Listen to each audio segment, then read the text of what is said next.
ഞങ്ങളുടെ കയ്യിൽ നിന്ന് 7.5 ലക്ഷം രൂപ എരുമുണ്ടെന്നും വെള്ളിമരുന്നായിട്ട് ഇവർ മേടിച്ചിട്ടുണ്ട്. ആകെ എത്ര ലക്ഷം രൂപയുടെ തട്ടിപ്പ് നടത്തിയതായി പറയപ്പെടുന്നു? ഇവർ 9 കോടി രൂപയുടെ തട്ടിപ്പ് കേരളത്തിൽ അങ്ങോളം ഇങ്ങോളം നടത്തിയിട്ടുണ്ട്. ഇവരുടെ പേരിൽ നിങ്ങളുടെ അറിവിൽ എത്ര എഫ്ഐആർ ഏതൊക്കെ സ്റ്റേഷനിൽ?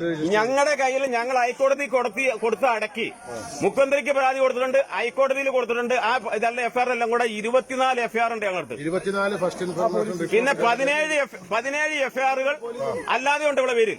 അതിൽ ആലുവയിൽ ഒരു കേസിൽ ഇവർക്ക് വാറണ്ടുണ്ട്.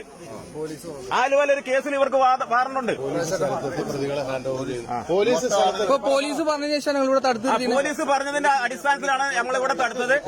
പോലീസ് പറഞ്ഞതിന്റെ ശേഷമാണ് ഞങ്ങളിവിടെ തടുത്തത്. അവരെ ഞങ്ങൾ ആരും ഒന്നും ചെയ്തിട്ടില്ല. അവരെ സുരക്ഷിതമായിട്ട് നമ്മളെല്ലാം നാട്ടുകാരെല്ലാം കൂടെ ഇവിടെ സംരക്ഷിച്ചിരിക്കുകയാണ്. പോലീസ് ഇവിടെ സ്ഥലത്തെത്തിയിട്ടുണ്ട്. ബാക്കി പോലീസ് ഞങ്ങൾ കൈമാറുന്നതായിരിക്കും.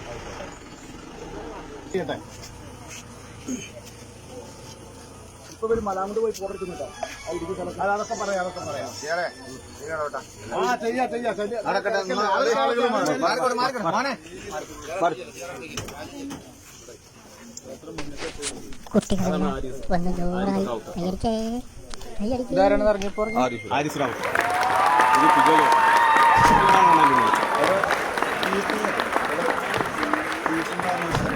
സ്റ്റീഫനുണ്ട് 2 ലക്ഷം. ഇതിനകത്തുണ്ട്.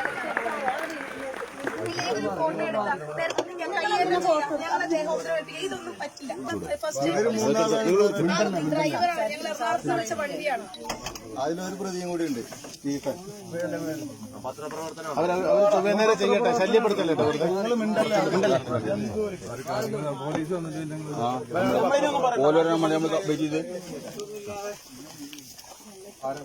സ്റ്റീഫൻ ഇയാളാണ്. ഇയാൾക്ക് കണ്ണ് കാണില്ല സാർ. അയാൾ അടിച്ചിട്ട് കണ്ണാടിയൊക്കെ താഴ്പോയി.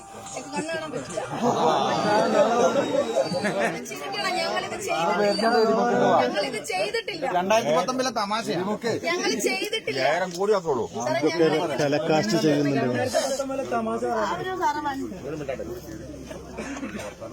വണ്ടി ഉൾപ്പെടെ നിങ്ങൾ അവിടേക്ക് വിളിക്കും.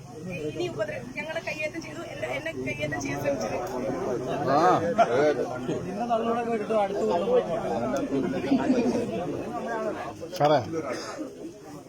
സാറേ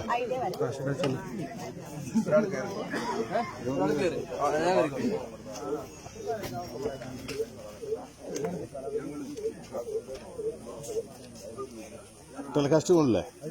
ലൈവ് പോണില്ലേ? ഇല്ലല്ലേ, നമുക്ക് വീഡിയോ ഇട്ടാൽ മതി. ലൈവിന് നെറ്റ് വേണ്ടേ?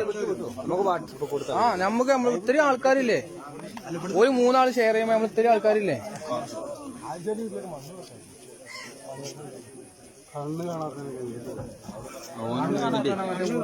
ഉരുളോട്ട് കാണാൻ കണ്ണു കാണാത്തവരെയാണ് ഓടുന്നത്. സാങ്കുട്ടി നീ പോണില്ലേ? അവരെടുത്തൊന്നും ഇനിയും വീഡിയോ എടുക്കാൻ ശ്രമിക്കരുത് സാറേ. അവരെടുത്തോട്ടെ. ഞാനിപ്പോ പറഞ്ഞ കാര്യങ്ങൾ ചെയ്യണ്ടല്ലോ. അവരെ എടുത്തോട്ടെ, അവര് വീഡിയോ എടുത്തോട്ടെ. ഈ കാര്യത്തിലില്ല. ഞാൻ ആ ഇൻവെസ്റ്റ്